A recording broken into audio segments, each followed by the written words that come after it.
चलिए दोस्तों वीडियो की शुरुआत करते हैं। सबसे पहली कंपनी की बात करते हैं। पहली कंपनी का नाम है दोस्तों MTR टेक्नोलॉजीज लिमिटेड। बट इसको डिस्कस करने से पहले अगर आपने अभी तक चैनल को सब्सक्राइब नहीं किया है तो चैनल को सब्सक्राइब करके बेल आइकन को प्रेस कर लो ताकि आने वाली जितनी भी वीडियोज़ हैं उसका नोटिफिकेशन आपको सबसे पहले मिल सके। और एक डिस्क्लेमर भी है, जो भी न्यूज़ एंड अपडेट्स हम लोग कवर करेंगे वो सारी एजुकेशन पर्पज़ के लिए हैं, सीखने के लिए हैं। तो इसको किसी भी तरह का इन्वेस्टमेंट एडवाइस मत समझना, आप खुद से भी रिसर्च और एनालिसिस कर सकते हैं। तो चलिए दोस्तों वीडियो की शुरुआत करते हैं। सबसे पहले बात करते हैं MTR टेक्नोलॉजीज से रिलेटेड कुछ इंपॉर्टेंट न्यूज़ एंड अपडेट्स के बारे में। दोस्तों इस कंपनी की आज के दिन की परफॉर्मेंस की बात करें तो फिर से हमें डिसअपॉइंटिंग वाली ही देखने को मिलेगी, क्योंकि आज के दिन भी कंपनी ने लोअर सर्किट हिट कर दिया है और लोअर सर्किट के परसेंटेज 5% है। अब सबसे इम्पॉर्टेंट बात यह है कि MTR टेक्नोलॉजीज़ में जो गिरावट हुई है वो छोटा मोटा नहीं हुई है। पिछले एक महीने में देखोगे तो 35% तक की गिरावट देखने को मिल जाएगी।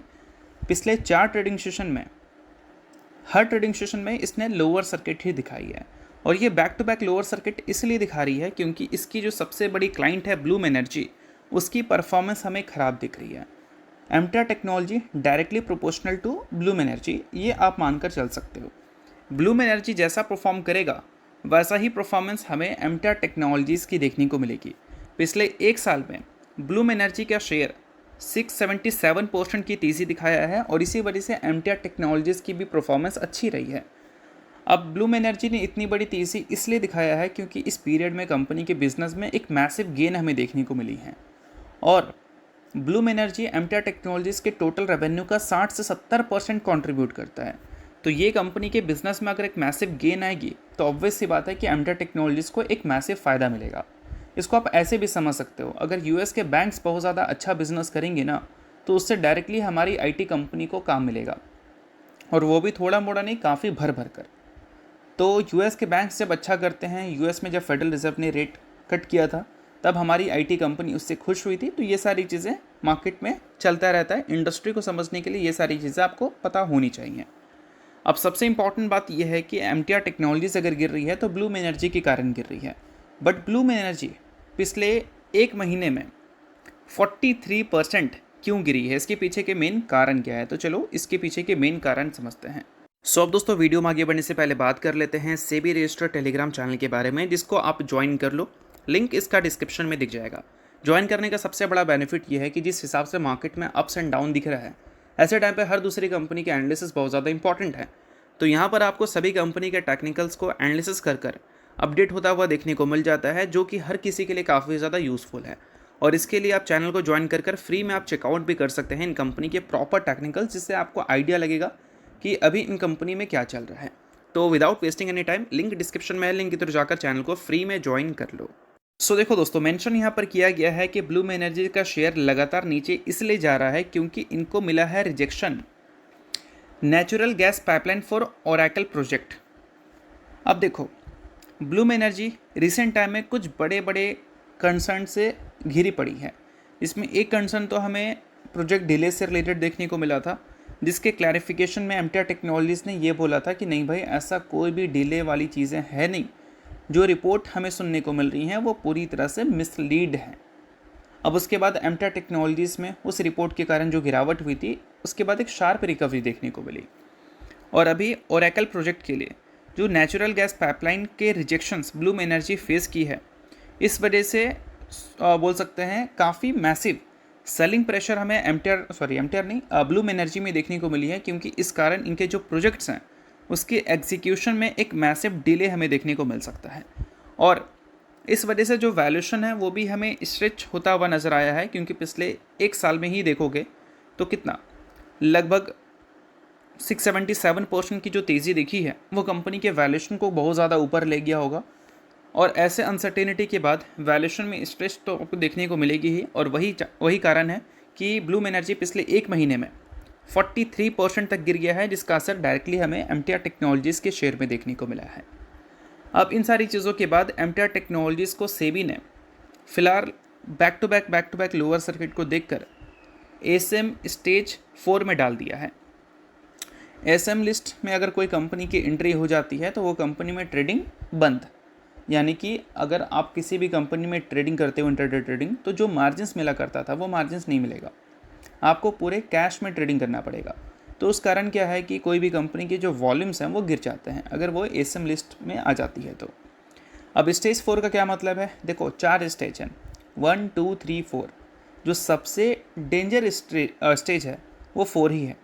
अब डेंजर का मतलब क्या, डेंजर का मतलब ये है कि सेबी को लगता है कि एमटा टेक्नोलॉजी में मैनिपुलेशन हो रही है, तो सेबी के निगरानी हमें एमटा टेक्नोलॉजीज़ में देखने को मिलेंगी, और जो कंपनी स्टेज 4 में है उस पर सबसे ज़्यादा होगा। स्टेज 3 पे उससे कम, 2 पे उससे कम, 1 पे उससे कम, और 1 के बाद चीज़ें अगर ठीक रहीं तो 1 से सीधा निकाल दिया जाता है उसको एसएम लिस्ट से वापस से उनके वॉल्यूम्स में, उसके बाद तेज़ी देखने को मिल जाती है।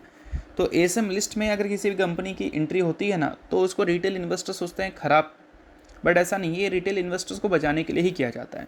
इसके बाद प्रॉफिट बुकिंग दबाकर हमें देखने को मिलती हैं, लोअर सर्किट भी कंपनी हिट करता है, बट इस चीज़ से कभी भी रिटेल इन्वेस्टर्स को नुकसान नहीं पहुंचाया जाता है, क्योंकि जो मैनिपुलेशन होती है वो डायरेक्टली रिटेल इन्वेस्टर्स को हर्ट करता है, और मैनिपुलेशन को अब बोल सकते हैं हटाने के लिए, एलिमिनेट करने के लिए सेबी किसी भी कंपनी को एसएम लिस्ट में डालती है। तो आई होप आपको चीज़ें समझ आ गई होंगी। बाकी इसके अलावा अगली कंपनी की बात करें तो अगली कंपनी है दोस्तों पेटीएम। पेटीएम ने दोस्तों हाल ही में बोला था कि हम 20 जुलाई को बोर्ड मीटिंग कंडक्ट करेंगे, उसके आउटकम में हम अपने Q1 के अर्निंग्स को रिपोर्ट करेंगे, और साथ में प्रपोजल रखेंगे बोनस शेयर का भी, और प्रपोजल अगर बोर्ड अप्रूव करता है तो हम Q1 के साथ बोनस की भी अनाउंसमेंट करते हुए नजर आएंगे। बट ये अनाउंसमेंट अब हमें देखने को नहीं मिलेगी, क्योंकि ये प्रपोजल को उन्होंने रिजेक्ट कर दिया है, या फिर बोल सकते हैं पोस्टपोन कर दिया है, जो आप बोलो। तो फिलहाल पेटीएम ने अपने Q1 के नंबर्स तो रिपोर्ट कर दिए हैं, बट बोनस इस बार कंपनी हमें देती हुई नज़र नहीं आएगी। नेक्स्ट टाइम हो सकता है कंपनी जब बोर्ड मीटिंग कंडक्ट करे तो वहाँ पर प्रपोजल रख दे, और ऐसा नहीं कि कोई कंपनी बोनस से रिलेटेड खबर देने के बाद बोनस का प्रपोजल रिजेक्ट की हो। बहुत बार ये सारी चीज़ें हमें बहुत कंपनी के थ्रू देखने को मिला है। इंडस टावर के थ्रू भी हमें देखने को मिला था मई 2025 में। उसके अलावा एनटीपीसी ने भी बताया था जनवरी 2019 में कि वो कंसिडर कर रहे हैं बोनस शेयर इशू करना, और उसके बाद उन्होंने भी इस चीज़ को रिजेक्ट कर दिया था, या फिर बोल सकते हैं पोस्टपोन कर दिया था, और राइट्स ने भी ये सारी चीज़ें बताई थी। फिर कोविड को देखते हुए उन्होंने ये प्रपोजल को पोस्टपोन कर दिया था। तो ऐसा नहीं कि ये सारी चीज़ें हमें बहुत ज़्यादा चौंका रही हैं, ये सारी चीज़ें होती हैं बट कम होती हैं। तो अगर आप पेटीएम के इन्वेस्टर हैं, बोनस का वेट कर रहे थे, तो बोनस कंपनी नहीं देने वाली है। तो चलिए अब बात कर लेते हैं अगली कंपनी के बारे में, जिसका नाम है दोस्तों डिक्सन टेक्नोलॉजीज लिमिटेड।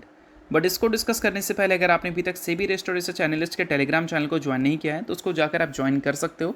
लिंक आपको डिस्क्रिप्शन में देखने को मिल जाएगा। डिक्सन और एमटीआर टेक्नोलॉजीज दोनों के टेक्निकल्स आज के दिन वहाँ पर अपडेट होंगे, जिसको देखकर आप समझ सकते हैं कि आने वाले कल में इन सारी कंपनी से क्या एक्सपेक्ट किया जा सकता है। यूट्यूब पे अब इसको डिस्कस नहीं किया जा सकता ड्यू टू सेबी रेगुलेशन, तो इस वजह से सेबी रजिस्टर्ड रिसर्च एनालिस्ट के द्वारा उनकी रिसर्च आपको वहाँ पर देखने को मिलेंगी, जिसको आप देखकर समझ सकते हैं कि आने वाले कल में क्या एक्सपेक्ट किया जा सकता है। तो लिंक आपको डिस्क्रिप्शन में दिख जाएगा, लिंक के थ्रू जाकर सेबी रजिस्टर्ड रिसर्च एनालिस्ट के टेलीग्राम चैनल को बिल्कुल फ्री में आप ज्वाइन कर सकते हैं। तो अब चलिए अब डिक्सन की बात कर लेते हैं। आज के दिन डिक्सन की परफॉर्मेंस फिर से हमें ख़राब देखने को मिली थी। 2 से 3% तक की गिरावट हमें देखने को मिली, बट पिछले 6 महीने का पीरियड अगर आप देखोगे डिक्सन का तो काफ़ी सही दिखेगा।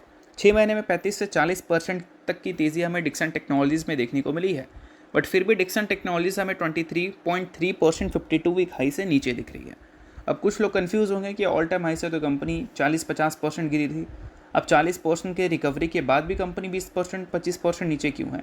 तो इसका सिंपल सा लॉजिक ये है कि कोई भी कंपनी का शेयर मान लो अगर 100 रुपये का है, अगर वो कंपनी 50% गिर जाती है तो 50 रुपये उसका शेयर हो जाएगा। तो अगर कंपनी को वापस से 100 रुपये जाना है तो 50% थोड़ी भागना पड़ेगा, कंपनी को यहाँ से 100% भागना पड़ेगा। 100 का 100% क्या होता है 100, तो 50% अगर कंपनी भागेगी तो 75 रुपये ही उसका प्राइस होगा, 100% भागेगी तब 100 रुपये तक जाएगी। तो इस वजह से बोला जाता है ना कि कोई भी कंपनी का जब वैल्यूएशन बहुत ज़्यादा एक्सपेंसिव हो तो उसको कभी भी फोमो में जाकर बाई करने की ज़रूरत नहीं होती, क्योंकि वहाँ पर अगर आप फंसोगे तो एक लंबे टाइम के लिए फंसोगे। वही चीज़ें मल्टीपल रिटेल इन्वेस्टर्स को प्रॉब्लम करती हैं और मार्केट को बुरा बोलने पर मजबूर करती हैं। तो ये सारी चीज़ें आपको पता होनी चाहिए। बाकी डिक्सन की बात करें तो डिक्सन से रिलेटेड 3 ऐसे ट्रिगर पॉइंट्स हैं जो कि आने वाले कल में डिक्सन टेक्नोलॉजीज़ की रिकवरी को और भी ज़्यादा ऊपर ले जा सकती हैं। अब एग्जैक्ट ये 3 ट्रिगर पॉइंट क्या है भाई, तो पहला ये है कि वीवो के साथ जो इन्होंने जॉइंट वेंचर किया है उसको गवर्नमेंट की तरफ से अप्रूवल मिल चुकी है मैन्युफैक्चरिंग के लिए, और रिपोर्ट्स ये बोल रही हैं कि आने वाले कल में ये जॉइंट वेंचर डिक्सन टेक्नोलॉजीज़ को 30,000 करोड़ के रेवेन्यू अपॉर्चुनिटीज़ देगा, क्योंकि वीवो का एक अच्छा मार्केट शेयर है इंडिया में और वीवो हर साल 22 मिलियन स्मार्टफोन्स डिक्सन के जॉइंट वेंचर से मैन्युफैक्चरिंग करवा सकती है। तो इस वजह से डिक्सन टेक्नोलॉजीज़ के लिए एक न्यू ग्रोथ वेव वीवो का जॉइंट वेंचर क्रिएट कर सकता है। उसके साथ दोस्तों एक और खबर हमें देखने को मिली है, 1.9 लाख करोड़ का policy push for electronic manufacturing हमारे यूनियन कैबिनेट ने किया था। अब इसमें 1.27 लाख करोड़ जो है वो सेमीकंडक्टर के लिए था, बाकी का जो नंबर है 62,500 वो मोबाइल मैन्युफैक्चरिंग स्कीम के लिए था। तो यहाँ पर कंपनीज़ को टारगेट्स फिर से मिलने वाली है मोबाइल मैन्युफैक्चरिंग के लिए, और टारगेट्स अचीव करेंगे तो ऑब्वियस सी बात है कि उनको इंसेंटिव्स मिलेगा, और ऐसे टाइम पे गवर्नमेंट की अगर सपोर्ट मिल रही है तो डिक्सन के रिकवरी के लिए ये काफ़ी ज़्यादा अच्छी बात रह सकती है। बाकी इसके अलावा दोस्तों भी रिसेंटली गवर्नमेंट ने कस्टम ड्यूटी रिलीफ भी दिया था। इलेक्ट्रॉनिक्स मैन्युफैक्चरिंग जब करते हैं हम तो उसमें कई सारे कंपोनेंट्स को हम यूज़ करते हैं, और वो कंपोनेंट्स अगर इंडिया में नहीं बनता है तो उसको हम बाहर से इंपोर्ट करते हैं, और इंपोर्ट होने पे कस्टम ड्यूटी लगता है, जिस वजह से उसके प्राइजेस बढ़ जाते हैं। और फिलहाल गवर्नमेंट ने उसी कस्टम ड्यूटी को हटा दिया है, तो इस वजह से बोला जा रहा है कि इलेक्ट्रॉनिक मैन्युफैक्चरिंग पहले के मुकाबले अब हमें सस्ता होता हुआ दिखेगा। तो जो भी EMS कंपनीज़ हैं उनको ज़्यादा मार्जिन्स मिल सकता है आने वाले कल में। तो ये 3 ट्रिगर पॉइंट है जो कि डिक्सन टेक्नोलॉजीज़ को आने वाले कल में एक अच्छा रिकवरी दिखा सकते हैं। डिक्सन टेक्नोलॉजीज़ अभी अच्छा खासा क्यों गिरी थी? ग्रोथ के कारण ही गिरी थी ना, कि पिछले 1-1.5 साल में 3 साल में जो ग्रोथ कंपनी ने दिखाई है उसको हो सकता है कंपनी रिपीट ना कर पाए। बट अगर कंपनी कंसिस्टेंट अच्छे नंबर्स दिखाती हैं तो वो सारी जो कंसर्न है वो तो वाइप आउट हो जाएगा। तो इस वजह से ये सारी चीज़ें बहुत ज़्यादा इंपॉर्टेंट और अट्रैक्टिव बन जाती हैं। तो अगर आप इस कंपनी के शेयर होल्डर हैं तो इन सारी चीज़ों को नोट कर सकते हैं। बाकी शेयर होल्डर नहीं है आप इग्नोर कर सकते हैं, न्यूज़ थी इस वजह से मैंने बता दिया, बाकी ये किसी भी तरह का रिकमेंडेशन नहीं है। तो होप करता हूँ ये वीडियो आपको अच्छा लगा होगा। लाइक कीजिए, पहले बार सब्सक्राइब कीजिए। वीडियो के लिए बहुत बहुत शुक्रिया।